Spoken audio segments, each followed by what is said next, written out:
Hey, what's up you guys, it's Connor, and today I'm going to be doing a book review on Hello Universe by Erin Entrada Kelly. I ended up getting this book in my OwlCrate Jr box for March, and decided that I wanted to read this middle grade novel because it sounded very interesting. It follows 4 different children that are in between 6th and 7th grade. The story begins on the last day of their 6th grade year, and then the first day of summer.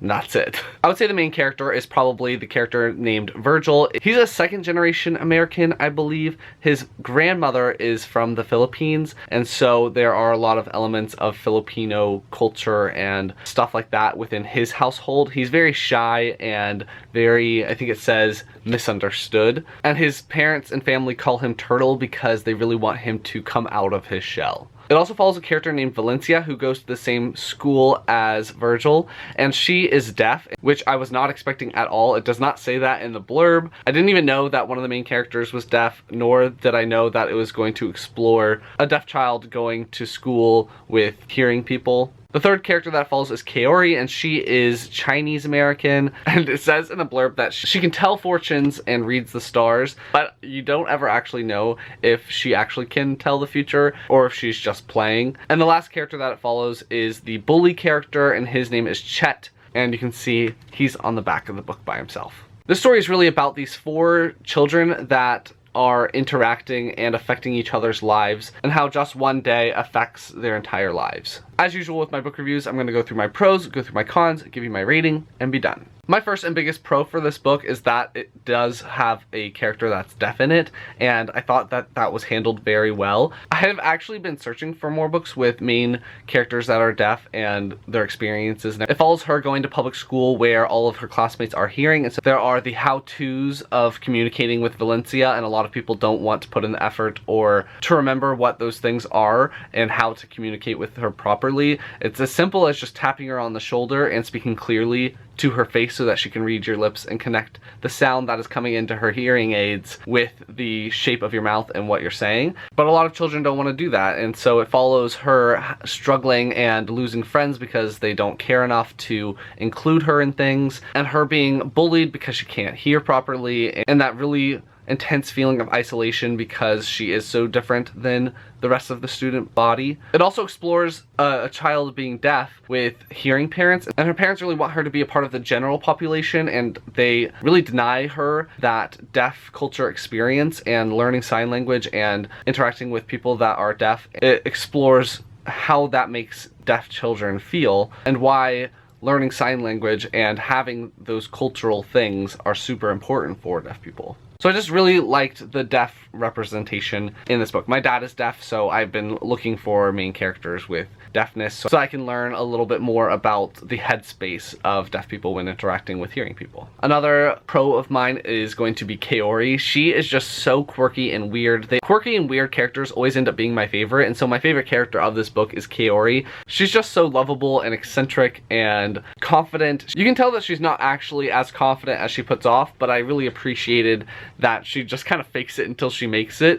and I just really enjoyed reading about her. I also liked about Kaori that she is Chinese, and there aren't that many middle grade books where the main characters are people of color. So the fact that Virgil is Filipino and Kaori is Chinese was really awesome, and I liked seeing that representation. Virgil is clearly somewhat depressed, and so it goes through Virgil's experience of being depressed and his parents not really realizing it and treating him in a very insensitive way. And I think that he's just needs to come out of his shell a little bit more, but it's not that, it's more that he's depressed. Also really liked how much nature is in this book. They travel through the woods a lot, and I really liked learning the different facts about the different little animals that they talked about. Virgil has a guinea pig, so you learn some stuff about guinea pigs. Valencia has an obsession with squirrels, so you learn a lot about squirrels. There's also some illustrations in there a little bit, but there's not very many.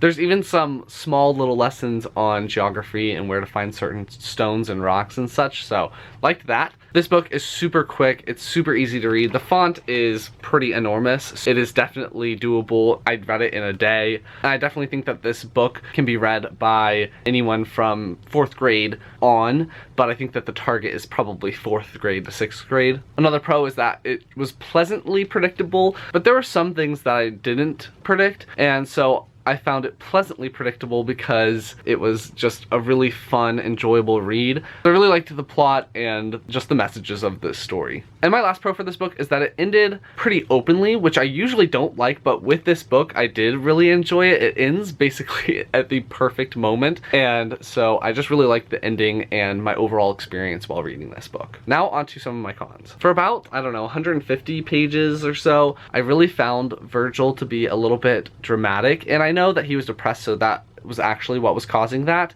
but he was just so sensitive about so many things. So I found it hard for me to connect to him. If I think about it, I was such a sensitive child. I'm still pretty sensitive, but when I was a kid, I would get so upset over the smallest things. So I know that that's realistic, but it did take me a little while to connect to Virgil and to really start rooting for him. Also, something in this book that I didn't love is that the parents aren't really involved all that much. I mean, I know that it basically takes place all in one day, and it's the first day of summer, and the kids are running around and playing with friends and such. But you think that the parents would keep track a little bit better of the kids, but, you know, they don't. And one very nitpicky small thing is that I want people that read this book to know that if you are injured, and especially if you get injured while interacting with feral animals or wildlife, I suggest that you err on the side of caution and definitely go and get it checked out by a doctor or go to the hospital or something like that. Don't just assume that you're gonna be okay, which is kind of what this book did.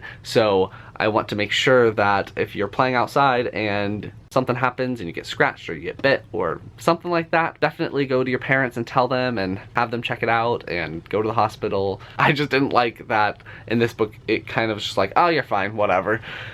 But that's a really small little thing. So overall, I really enjoyed this book. I really liked all the messages and the stories that are told to Virgil from his grandmother, and I really liked the representation and the diversity that is in this book, as well as just how sweet it is. It was just very sweet. There were a couple of things that I didn't love, so I ended up giving this book 4 stars, but I definitely recommend it, and I definitely had a fantastic time while reading it. So that's going to be my review on Hello Universe by Erin Entrada Kelly. If you liked it, please give it a big thumbs up and comment down below if you've read this book. Are you interested now? If you have any recommendations or middle grade recommendations that focus on friendship or anything else you want me to know, leave it down below, and I will talk to you guys next time.